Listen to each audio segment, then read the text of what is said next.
அன்பிற்குரிய நண்பர்களே, உறவினர்களே, திருச்சபைகளின் சொந்தங்களே, உங்கள் அனைவருக்கும் என்னுடைய வணக்கங்களை தெரிவித்துக் கொள்கிறேன். நேற்று தென்னிந்திய திருச்சபையின் தலைமைச் செயலக நிர்வாகிகளிடம் உங்களுடைய மனசாட்சியை தட்டி பார்த்து கேட்டு பார்த்து என்ன சொல்லுகிறது என்று பாருங்கள் என்று சொல்லிவிட்டு முடித்திருந்தோம். மனசாட்சி இருந்தால்தானே அந்த மனசாட்சியிடம் கேட்பதற்கு என்று நம்மில் அநேகர் கேட்பது புரிகிறது. அவர்களுடைய மனசாட்சியை தட்டி கேட்டு அது என்ன சொல்கிறது என்று பார்ப்பதற்கு பதிலாக நான் பேசுவதை நிறுத்துவதற்கு என்ன செய்யலாம் என்கிற வேலைகளை ஆரம்பித்து விட்டார்கள். என்னை மிரட்டி பார்க்க முடியாது, அவர்களுக்கு தெரியும். என்னை ஆசை காட்டி என்னிடம் காரியம் சாதிக்க முடியாது, அவர்களுக்கு தெரியும். இப்பொழுது அன்பால் என்னை வருடி கொடுக்கிற வேலைகளை இதையெல்லாம் செஞ்சு நம்ம என்ன செய்ய போகிறோம் அப்படின்ட்டு,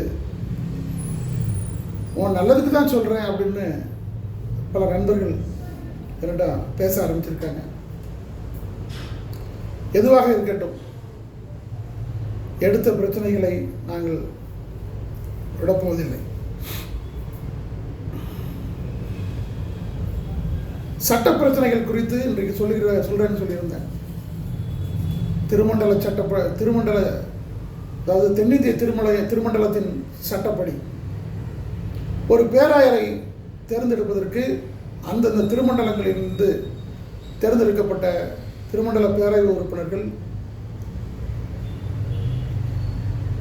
ஆயர் பெருமக்கள் ஆகியோர் வாக்களித்து 4 பேரை பட்டியலுக்கு தேர்வு செய்ய வேண்டும். அதன் பின்னர் அந்த 4 பேர் பட்டியலையும் தலைமைச் செயலகத்துக்கு சினாடுக்கு அனுப்புவாங்க. அங்கே 6 பேர் கொண்ட ஒரு தேர்வுக்குழு, பேராயர் தேர்வுக்குழு, பிரதம பேராயரால் அமைக்கப்பட்ட குழு விசாரிக்கும். அவங்க 21 நாள், அதாவது 3 முழு வாரங்கள், அந்த 3 முழு வாரங்கள்லையும் யார் வேண்டுமானாலும் அந்த தேர்ந்தெடுக்கப்பட்ட 4 ஆயர்களில் நடத்தைகள் குறித்தோ, காண்டக்ட் அண்ட் கேரக்டர், அது மட்டும் இல்லாமல் அவங்க ப்ரீச் பண்ணுற அவங்களுடைய போதனைகளில் ஏதாவது தென்னிந்திய திருச்சபையின் சட்டத்திட்டங்களுக்கு முரணாக இருக்குதா இப்படிங்கிறத பற்றியெல்லாம் ஆட்சேபனை தெரிவிக்கலாம் அப்படின்னு சொல்கிறாங்க. அதுக்கு 3 வார காலம் கொடுக்குறாங்க. அப்படி அந்த 3 வார காலத்திற்குள்ளாக ஏதாவது அந்த 4 பேர்களில் ஒருத்தர் மேலேயோ 2 பேர் மேலேயோ புகார்கள் வந்திருக்குமானால் அந்த புகார்களுடைய முகாந்திரம் இருக்குதா, அந்த புகார்களுக்கு அடிப்படை ஆதாரங்கள் இருக்குதா அப்படிங்கிறத ஆராயறதுக்காக ஒரு குழு அமைக்கப்பட வேண்டும்னு சட்டம் சொல்லுது. உங்களுடைய தலைமைச் செயலர் தென்னிந்திய திருச்சபையினுடைய சட்டம் சொல்லுது. அப்படித்தானே? சரி, நிறைய புகார்கள் போகுது. 1ஆம் தேதியிலிருந்து 21ஆம் தேதி வரைக்கும், 1ஆம் தேதியிலிருந்து 21ஆம் தேதி வரைக்கும் அந்த ஆட்சேபனை தெரிவிக்கிறதற்குரிய கால அவகாசம் கொடுக்கப்பட்டிருக்குது. அப்போ 21ஆம் தேதி மாலை வரைக்கும் ஆட்சேபனைகளை தெரிவிக்கலாம்.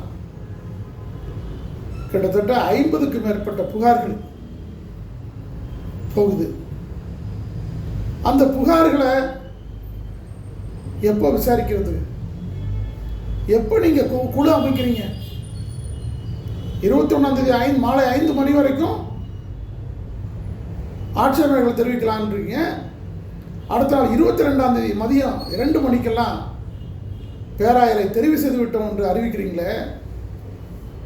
வந்த ஆட்சேபனைகளை நீங்க படிச்சாவது பார்த்துருப்பீங்களா? மனசாட்சியை தொட்டு சொல்லுங்க.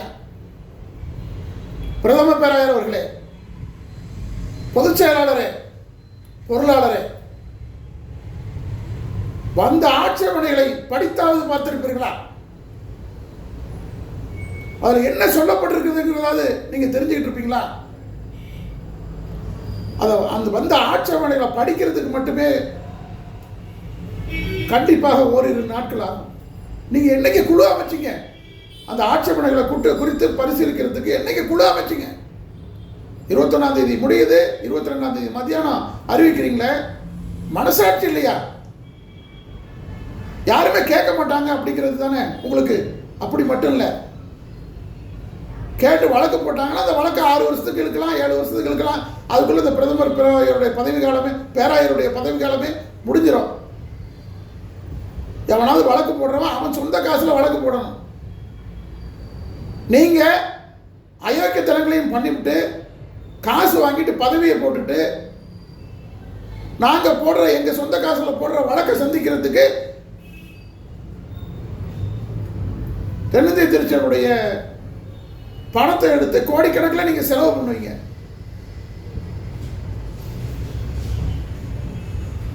உங்களோட சாமானியன் சொந்த காசை போட்டு எத்தனை லட்சங்களை செலவு பண்ணி போராட முடியும்? அதனால தான் பலர் விட்டுடுறாங்க.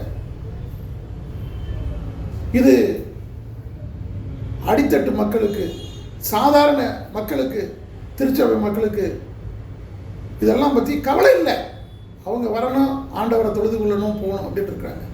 ஆனால் அவங்க போடுற காணிக்க காசு எத்தனை பேர் கடுமையான உழைத்து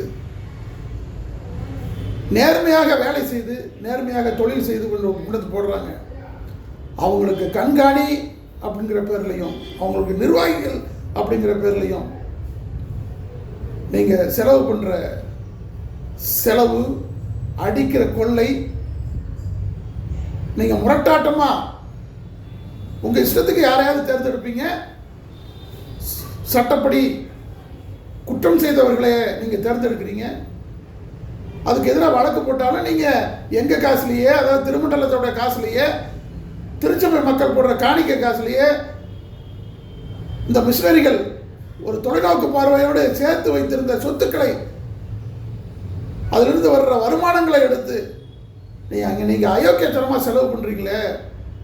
என்னைக்காவது நீங்கள் மனசாட்சியை தொட்டு பார்த்துருக்கீங்களா? மனசாட்சிக்கிட்ட கேட்டு பார்த்துருக்கீங்களா? இதெல்லாம் சரிதானா அப்படி சிந்திச்சு பார்த்துருக்கிறீங்களா? சரி, மருத்துவ பரிசோதனை வெள்ளூர் சிஎம்சி மருத்துவமனைக்கு பரிசோதனைக்காக அனுப்புறீங்க. அந்த பரிசோதனை முடிவுகளையாவது என்ன சொல்லியிருக்காங்கிறது நீங்கள் என்னைக்காவது ஆராய்ந்து பார்த்துருக்கீங்களா? ஆராய்ந்து பார்த்துருந்தீங்கன்னா பல பேராயர்களை நீங்கள் தேர்ந்தெடுத்திருக்கவே முடியாது. குறிப்பாக பேராயர் ஜேக்கப் லிவிங்ஸ்டன் அவர்களையே நீங்கள் தேர்ந்தெடுத்திருக்க முடியாது. அப்படிதான் சொல்றாங்க, அவங்க உறவினர்களே சொல்றாங்க. அவர் பல உறுப்புகள் செயலிழந்து போய்விட்டது அப்படின்னு சொல்றாங்க. அப்போ வெள்ளூர் சிஎம்சி மருத்துவமனையில் உள்ள மருத்துவர்கள் இதெல்லாம் மறைச்சிட்டு ஃபிட்னஸ் சர்டிஃபிகேட் சான்றிதழ் கொடுத்துட்டாங்கன்னு சொல்றீங்களா? இல்லை, அவங்க கொடுத்த சான்றிதழ்களை நாங்கள் படிக்கவே இல்லை, அது எங்களுக்கு அவசியமே இல்லை. அவங்க கொடுக்குற சான்றிதழ்லாம் வெறுத்து பேப்பர் பொட்டியில் போட்டு கொடுக்குற பணம் மட்டும்தான் எங்களுக்கு வேணும் அப்படிங்கிறத மட்டும்தான் முக்கியமாக வச்சு பண்ணீங்களா? ஒரு நாள் மறைக்கலாம், 2 நாள் மறைக்கலாம், ஒரு ஆண்டு மறைக்கலாம், 2 ஆண்டு மறைக்கலாம். தலைமைச் செயலக நிர்வாகிகளே, பிரதம பேராயர் அவர்களே, மற்ற நிர்வாகிகளே, உண்மையை வெகு காலம் மறைக்க முடியாது. வெள்ளூர் சிஎம்சி மருத்துவமனை மருத்துவர்கள் அப்படி போலி சான்றிதழ் கொடுக்க மாட்டாங்க அப்படின்னு சொல்றாங்க. அப்படின்னா இதெல்லாம் ஒரு ஆட்சேபனைகள் வாங்குறது, மருத்துவ தகுதி சான்றிதழ் வாங்குறதெல்லாம் உங்களுக்கு ஒரு சடங்காச்சாரம், அதுதான் வச்சுருக்கீங்க. அதை படிக்க மாட்டீங்க, அதை பற்றி ஆராய்ச்சி செய்ய மாட்டீங்க, தவறுகள் இருக்கான்னு பார்க்க மாட்டீங்க. உங்களுக்கு வேண்டியது பணம், இல்லை வேற சில சொகுசு வாழ்க்கைக்கு வேண்டியது, அந்தந்த நேரத்துக்கு சில சிற்றின்பங்களுக்கு வேண்டியது, இது மட்டும்தான் போதும் அப்படின்னு நினச்சிட்டு இருக்கிறீங்க. மக்கள் இப்படியே இருப்பாங்கன்னு நினச்சிடாதீங்க, கனவு கண்டுறாதீங்க. மக்கள் இப்படியே இருப்பாங்கன்னு கனவு கண்டுறாதீங்க. கண்டிப்பாக இதற்கெல்லாம் நீங்கள் விடை கொடுத்தாக வேண்டியிருக்கும். மீண்டும் விவரமாக ஜேக்கப் லிவிங்ஸ்டன் அவர்களுடைய இறப்பு குறித்து விவரமான தகவல்களுடன் நாளை சந்திக்கிறேன். நன்றி, வணக்கம்.